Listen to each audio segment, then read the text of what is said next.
Être là pour vous, être là pour vous servir, c'est notre devoir, mais aussi notre pain quotidien. Nous aimons cela. Mesdames et messieurs, bonsoir, bienvenue dans votre émission scientifique La Voix de l'expert. C'est toujours un plaisir de savoir que vous êtes nombreux en train de nous suivre dans vos maisons, au bureau, partout. Vous êtes devant vos télévisions, vos téléphones, parce que vous nous suivez aussi en ligne sur toutes les plateformes. Mesdames et messieurs, La Voix de l'expert, je reçois pour vous un expert qui est donc chargé en question des écoles privées et agréées. Il s'appelle Jean-Moussa Kouété, à qui j'ai dit bonsoir et bienvenue.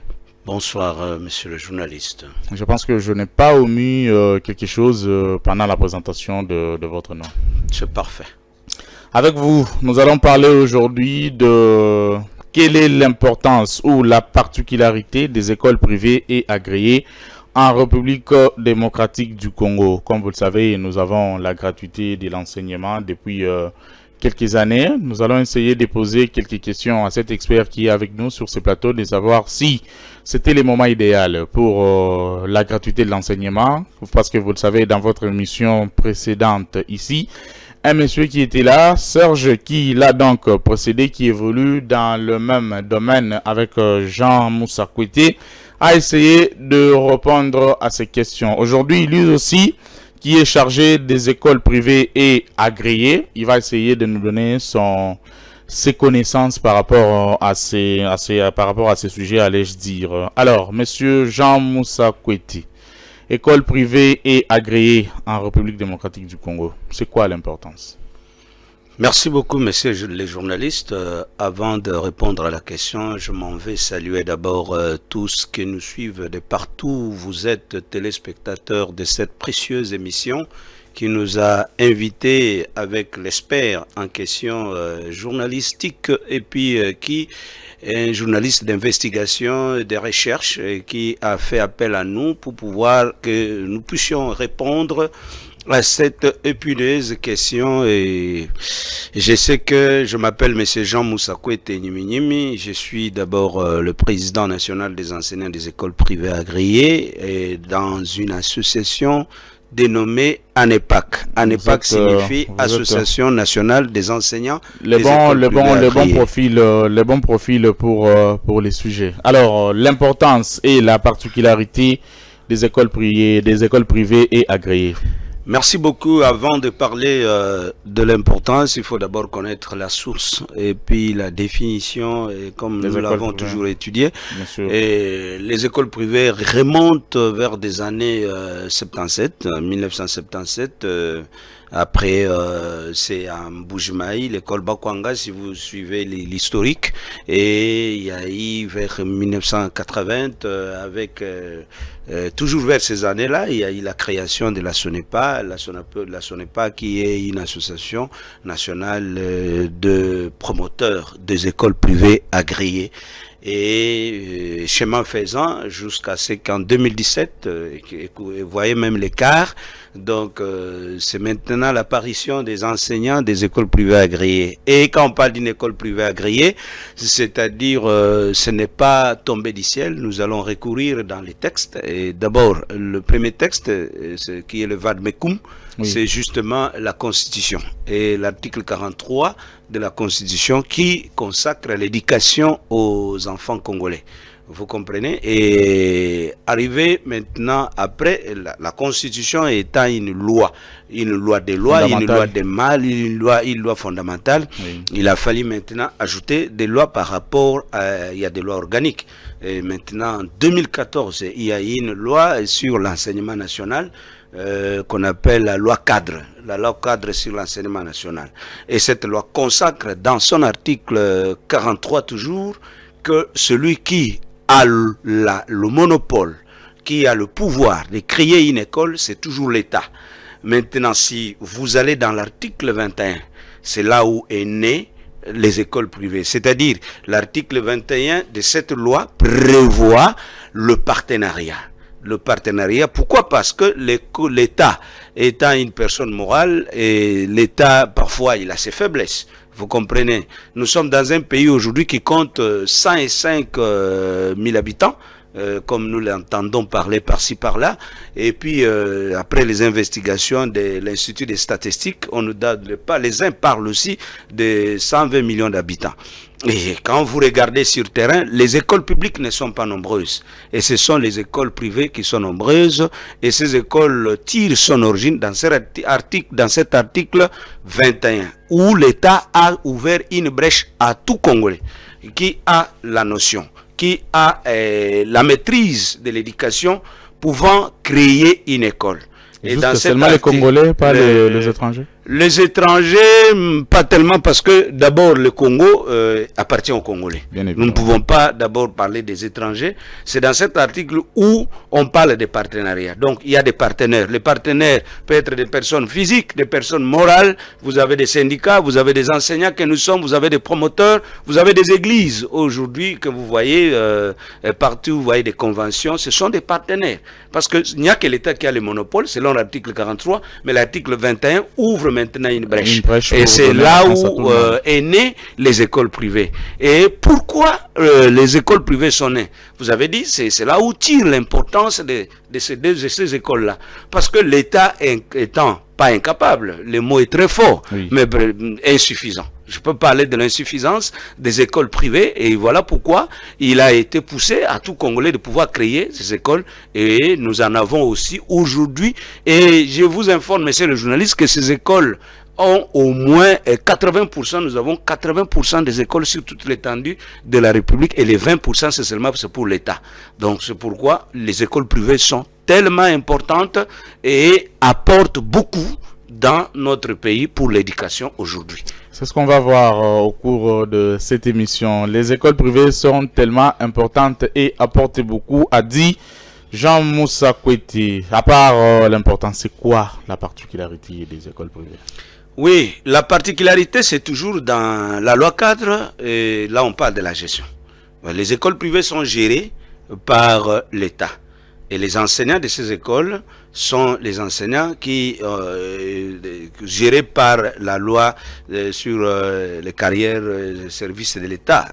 Maintenant, nous, la particularité dans le privé, nous sommes gérés selon les codes du travail. C'est les codes du travail qui nous gèrent en tant que tel, mais la gestion d'une école privée est confiée entre les mains d'un promoteur, un individu. Vous comprenez? Les propriétaires. Les propriétaires. Voilà. Les propriétaires, pas tellement. C'est un mot que je n'aime pas utiliser. Mais c'est ce qu'on voit presque partout. Par la définition. Pour ne pas citer les noms des écoles ici, nous voyons presque partout les promoteurs de ces écoles sont très souvent les propriétaires des écoles. Je n'aimerais pas citer les noms pour ne pas faire leur publicité ici, mais très souvent c'est comme ça. Oui, c'est pourquoi, monsieur le journaliste, vous m'avez invité pour éclairer la lanterne. Bien évidemment. Vous comprenez, en tant qu'expert, je dois éclairer la lanterne. Je vous ai dit ici la source de l'école. C'est à l'article 21 où on a donné le partenariat. Maintenant, quand vous parlez d'une école privée, l'école privée a comme définition un bien à l'utilité publique. L'école privée est un bien à l'utilité publique. Mais qui appartient à une personne? N'appartient pas à une personne, mais la personne a une gestion. C'est l'État qui lui a confié une partie de gestion. Je ne dirais pas la totalité de gestion. Une partie de gestion. Parce que lui gère que la gestion financière. Attention, il y a la gestion pédagogique qui est gérée par une autre personne qu'on appelle le chef d'établissement. En cas de problème, on ne peut pas faire appel au promoteur. En cas de problème dans une école, l'État voit le chef d'établissement. Pourquoi? Parce que c'est le chef d'établissement qui a le calendrier, qui suit à la lettre les dictats de l'État. Parce que nous avons défini ici que c'est l'État qui organise l'enseignement. L'enseignement n'appartient pas à l'État. Donc ce n'est pas un bien privé du promoteur. Parce qu'il ne peut pas se réveiller aujourd'hui pour dire que j'ouvre l'État et je ferme. J'ouvre l'école et je ferme. Non, c'est comme une boutique. C'est ça l'amalgame. Donc nous demandons que le promoteur qui ne savent pas, ils doivent comprendre que l'école ce n'est pas une boutique où vous pouvez vous réveiller aujourd'hui, c'est pas une entreprise privée. Où moi vous dites que non. Ah, oui. Parce que moi j'en connais beaucoup qui s'est tapé la poitrine en disant que c'est mon école. C'est quelque chose que moi je veux, c'est quelque chose que j'aime, c'est la mienne, c'est moi qui l'ai créé, ça m'appartient. Et d'ailleurs, pour aller loin, ils se disent que non, c'est pour moi et ma famille. Non, ça ce sont des erreurs que nous devons élaguer, mon cher ami. Bien évidemment. Cher journaliste, je sais que je suis là pour éclairer la lanterne. Bien sûr. Le promoteur, qu'est-ce qu'il amène? Vous savez que vous avez étudié comme moi. J'ai étudié aussi une partie de... Je fais la science commerciale quelque part. Dans l'université connue, ici dans la Kinshasa. Vous savez, il y a la comptabilité des sociétés. Vous comprenez? Dans cette comptabilité, on dit il y a le système des apports. Quand vous créez la société, il y a des apports. Il y a les apports en numéraire, il y a les apports en nature, il y a aussi les apports industriels. Vous comprenez? Et quand on crée une école, les promoteurs amènent le bâtiment. Je vous informe. Ils n'amènent que le bâtiment. Le bâtiment. Quand on parle du bâtiment, ça peut être par location ou bien par propriétaire. Oui. Il peut être propriétaire. Il n'y a que ça. Et c'est fini. Quand il amène le bâtiment, alors il doit maintenant procéder dans la consultation de celui qui organise les écoles. C'est l'État. Et chez l'État, qu'est-ce qu'on va lui demander? L'État va lui demander les agréments. Il va lui donner et il va diligenter un contrôle qu'on appelle le contrôle de viabilité pour savoir si le bâtiment là correspond aux normes. Et si tout est fait, c'est le contrôle qu'on appelle C6B. Le C6B, c'est le contrôle de viabilité. Et ce contrôle-là permet maintenant au promoteur, on va lui donner le premier document qu'on appelle microplan pour commencer à travailler, à exercer son travail. Parce qu'il vient apporter, il vient diminuer le chômage, parce qu'il va engager les enseignants, il vient apporter un soutien à l'État. Les enseignants que lui ne va pas payer. Que lui va payer, mais l'État va contrôler si réellement il paye ou pas. Vous comprenez? C'est-à-dire qu'il n'a pas la liberté, il n'a pas la main libre dans sa gestion. Ce n'est pas son propre... Parce que votre propre bien, vous pouvez le gérer quand vous voulez, comme vous voulez. Vous comprenez? Mais ce n'est pas l'école. L'école, il y a des limites. Il y a des bornes qui sont tracées. C'est comme ça que lui amène le bâtiment et l'État amène maintenant la pédagogie, l'enseignement en question. Il doit amener le programme national, le calendrier et tout ce qu'on sort. C'est fini. Il doit maintenant y avoir aussi un autre apport. Ce sont les enseignants qui doivent amener leur expertise. Ils doivent amener leur expertise. Qu'est-ce qu'ils en ont par rapport à tel domaine, tel domaine. Vous comprenez? Et que ce n'est pas aussi fini. On peut avoir le bâtiment. On a l'expertise. On a l'enseignement, les documents, tout ça, les go, l'autorisation de fonctionnement et tout ça. Mais s'il n'y a pas d'enfant. C'est pourquoi les parents interviennent. Vous comprenez que pour gérer une école, voilà, chacun a sa part de responsabilité. Donc ce n'est pas un bien privé, nous parlons des écoles privées, mais en réalité, ce ne sont pas des écoles privées comme on l'entend. En ce moment-là, nous les experts, nous disons, l'école privée, c'est un nom. Parce que quand nous avons défini les noms, il y a des noms communs et il y a des noms propres. Vous comprenez? Quand on parle d'une école privée, c'est un nom. Un nom, c'est tout simplement. Mais la fonction, le travail que font cette école-là, ce n'est pas privé, c'est justement public. C'est pourquoi on définit l'école comme un bien à l'utilité publique. Pourquoi dit-on très souvent école privée et agréée? Oui, je venais de vous dire ici. Oui, non, parce que je me rappelle, les promoteurs très souvent apparemment eux-mêmes ne savent pas. J'étais devant un promoteur une fois, je lui dis, l'école privée, pourquoi l'école privée est agréée? Apparemment lui-même ne maîtrisait pas. L'école privée est agréée parce que c'est l'État qui a le monopole de créer l'école. Voilà. Maintenant, on lui agrée, on lui donne quand même cette partie du pouvoir là, que l'école, que l'État a. Maintenant, il l'a. Si vous contrôlez dans tous les arrêtés, vous êtes le journaliste d'investigation. Je vous dis, allez vérifier dans tous les arrêtés que les promoteurs détiennent, vous allez constater que on n'écrit jamais le nom du promoteur. Vous pouvez acheter une parcelle, une voiture où on n'écrit pas votre nom. Alors, c'est pourquoi je vous dis, allez vérifier, vous êtes le journaliste d'investigation. Donc vous allez dire aucun promoteur a un arrêté où on a écrit son nom. On écrit seulement le nom de l'école. C'est pour dire que c'est pas pour lui. C'est un bien à l'utilité publique. Je pense que cette émission et cette thématique d'aujourd'hui a son sens d'être. Bien que nous sommes en congé, mais bientôt les écoles seront ouvertes déjà.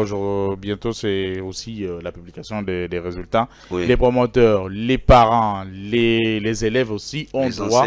Les enseignants aussi, parce que vous avez aussi le droit de savoir tout ce qui se passe, surtout vous qui êtes dans des écoles privées où parfois vous êtes un peu maltraité, les promoteurs font ce qu'ils veulent, ils ne considèrent pas. Et nous devons faire en sorte pour mettre à la disposition cette émission partout pour que vous puissiez la suivre. Donc continuons avec notre série de questions en sachant que quelle est la différence entre, est-ce qu'il y a une différence technique entre l'école de l'État public et les écoles privées? Vraiment, je veux parler, il y a une différence. Je dirais en aval et non en amont. Je vous écoute. Vous comprenez? La différence en aval, c'est parce qu'il y a un individu qui a écrit, hein, c'est une école privée, on parle par exemple école privée, établissement XY, école privée de Moussa, que je suis. Vous comprenez? Mais en amont, le travail qui se fait à l'interne, donc, il n'y a pas tellement une différence. Mais la différence aussi en amont, c'est sur le plan de rémunération. De la gestion, comme je dis, la gestion financière. Je martèle là-dessus. La gestion pédagogique ne concerne pas le promoteur. Mais la gestion financière, parce que ça concerne le promoteur, il doit payer. C'est la loi qui leur a confié ces pouvoirs-là. Nous devons le reconnaître. Et c'est ça la différence. Les enseignants des écoles publiques, maintenant, sont payés par l'État lui-même. Oui. Vous comprenez? Mais les enseignants du secteur privé sont payés par le promoteur. C'est ça la différence. Les restes des choses, c'est en aval. Mais en amont, le travail, les contrôles, la gestion, l'enseignement restent la même. Par rapport à la qualité aussi, il n'y a pas de différence? La qualité, il n'y a pas la différence. Parce qu'il y a des écoles privées qui sont, je vous dis, très... D'ailleurs, si vous prenez les statistiques aujourd'hui, vous allez constater que les écoles privées, il y en a beaucoup plus qui sont mieux organisées que les écoles publiques. Donc, il n'y a pas la différence. Ça varie de part et d'autre. Ça dépend de l'appréciation, comme on a toujours dit, que les goûts et les couleurs ne se discutent pas. Vous comprenez? C'est dans ce sens-là. Mais alors, sinon, au fond ou en amont, pas de différence, c'est la même gestion. Mais c'est en aval où vous avez quelqu'un qui se tient là-bas, qui peut payer les gens, qui peut payer par la voie bancaire, par la décision de paiement, bien sûr, lui revient par rapport à ses avoirs. Attention, la loi aussi prévoit que le promoteur là doit avoir un compte en banque. Vous comprenez? Il doit avoir un compte en banque de 9 mois avant de fonctionner. 5 ans au début de la création. Il doit avoir un compte en banque dans ce sens-là. Maintenant, si pendant qu'il est en train de fonctionner, il ne peut pas attendre pour payer les enseignants comme nous le voyons aujourd'hui, je vous dis, les enseignants souffrent. Et je salue tous les enseignants partout où vous êtes, les écoles privées agréées. Vraiment, je suis de cœur avec vous.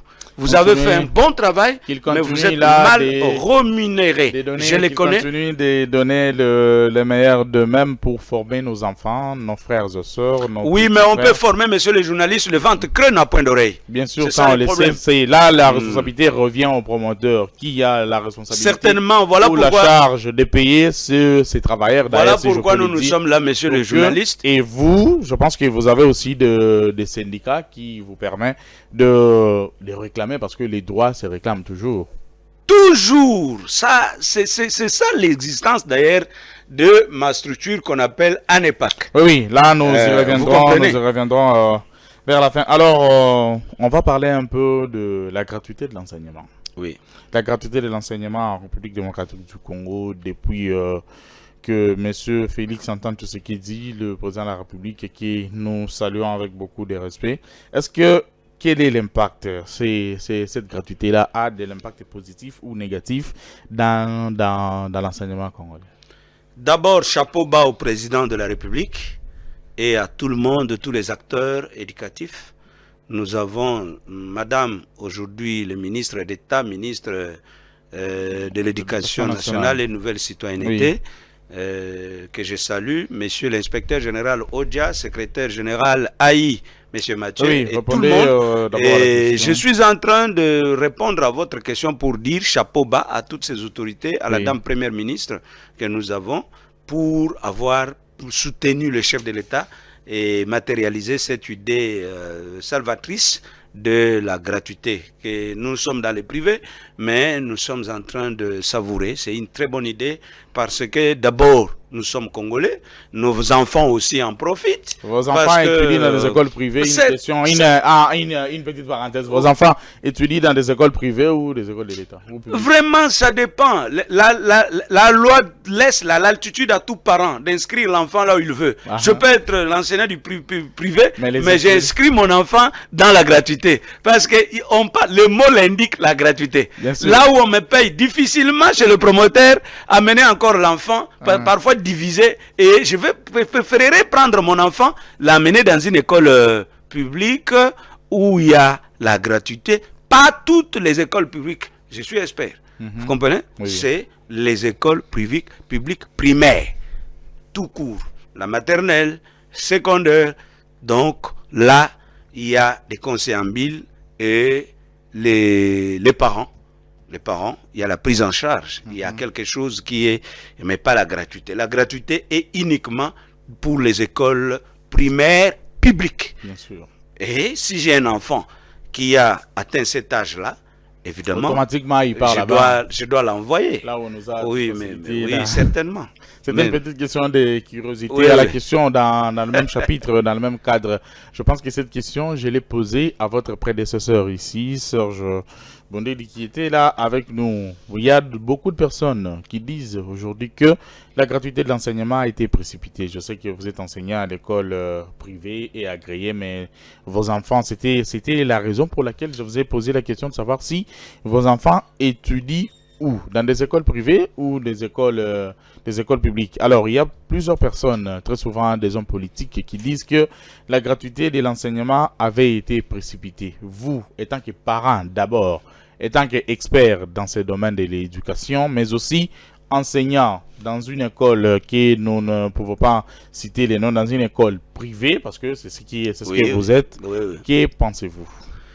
Oui, je m'en veux vous dire que la gratuité, comme vous avez posé la question, vraiment n'a pas été précipitée, mais plutôt dans tout ce que nous sommes en train de faire, il fallait d'abord commencer. Toute chose doit avoir un commencement quelque part. Dire que c'est précipité, ce n'est pas peut-être le mot qui convient. Dans tout ce que l'homme fait sur la terre, il n'y a rien qui s'obtient par des facilités. Ce n'est pas pour autant qu'il y a des difficultés que nous allons dire que ça a été précipité. Ou abandonné. Non. Mais plutôt affrontons cette difficulté, commençons quelque part, parce que c'est une mesure salvatrice, nous l'avons saluée ici, et pour le président de la République, et pour nous tous, en tant que population. Donc, nous ne pouvons pas incriminer, dire c'est précipité. Précipité ou pas, nous ne pouvons pas rester comme nous étions.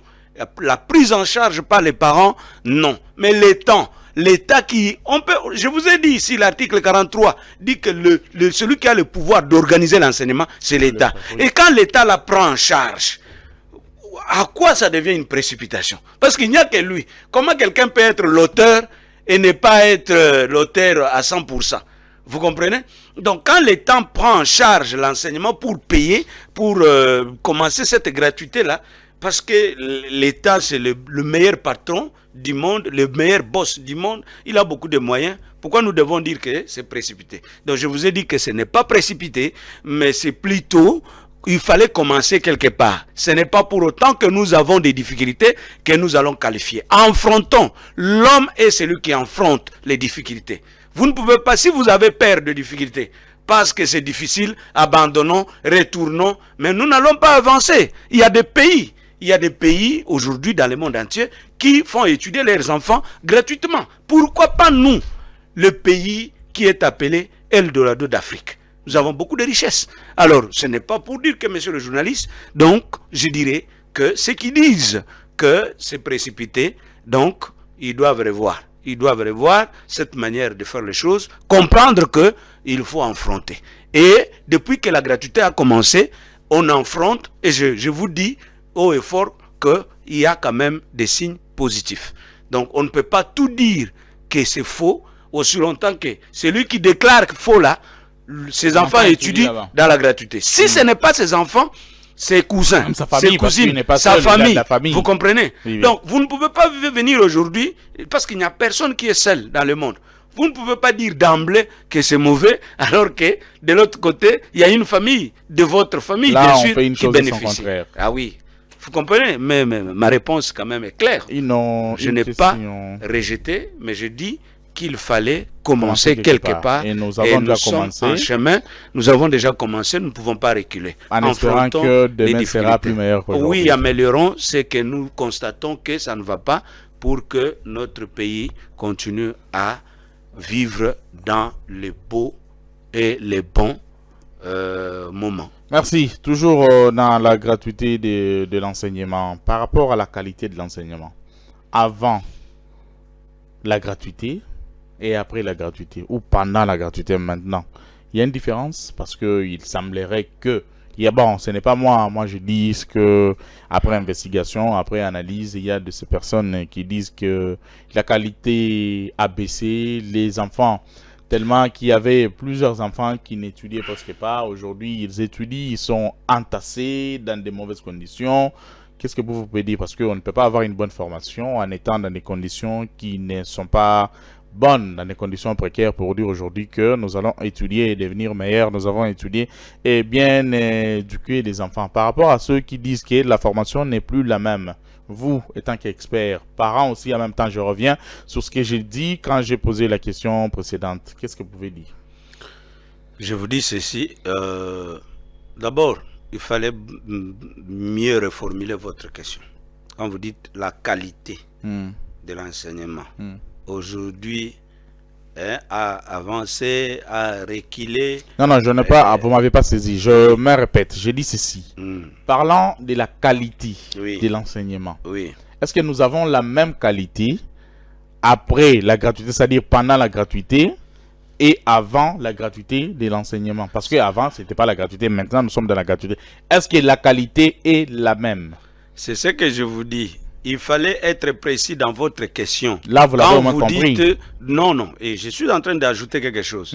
C'est pas que la question est mal posée, mais elle est mal formulée. Non, elle n'est pas mal formulée, c'est peut-être vous écoutez, monsieur le journaliste, je suis en train de dire, quand vous dites l'enseignement aujourd'hui par rapport à la qualité, je vous ai dit ici, dans mes dires, et ce sont les dires de la loi, que la gratuité est au niveau primaire.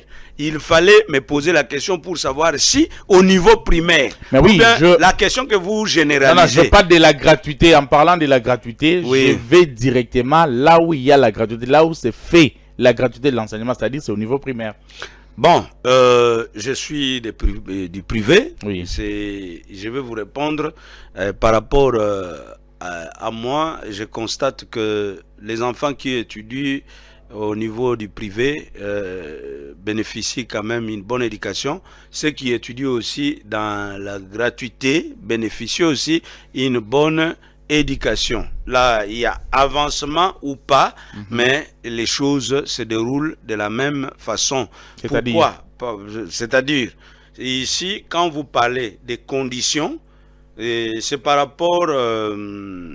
il fallait être précis, parce que les conditions sont multiples. Quand vous me posez une question... Les conditions dans lesquelles étudient les enfants. Les conditions dans lesquelles étudient les enfants. Nous devons le reconnaître qu'il y a certaines écoles. C'est pourquoi l'État déploie les efforts pour que certaines écoles où les enfants sont entassés et n'étudient pas, là où l'on prône la gratuité, bien sûr, dans certaines écoles où nous constatons qu'il y a des enfants qui sont assis, même sur le banc, le sol, alors sur le brick. Oui. Alors, ce n'est pas...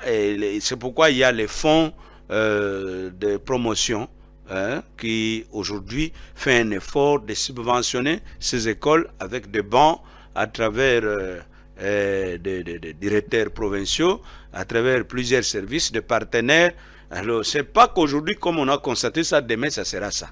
Je vous ai parlé qu'il y a l'amélioration. Les processus. Il y a un processus. La gratuité, c'est un processus. Vous comprenez? Nous sommes du privé, mais nous voyons aussi ce qui se passe de l'autre côté. Parce que je vous dis ici, il y a des coins et recoins dans notre pays, comme nous sommes dans un pays continent, où les enfants étudient par terre. Mais dans une école publique. Vous n'allez pas dans une école privée aussi, même publique, dans des fins fonds là. Ça dépend des milliers, des moyens, de la démographie, vous comprenez, mais l'État n'a pas baissé les bras. Hein? Il continue à faire un travail. Donc nous l'encourageons. Nous l'encourageons. Reconnaître que avant, pendant, après, donc il y a une amélioration.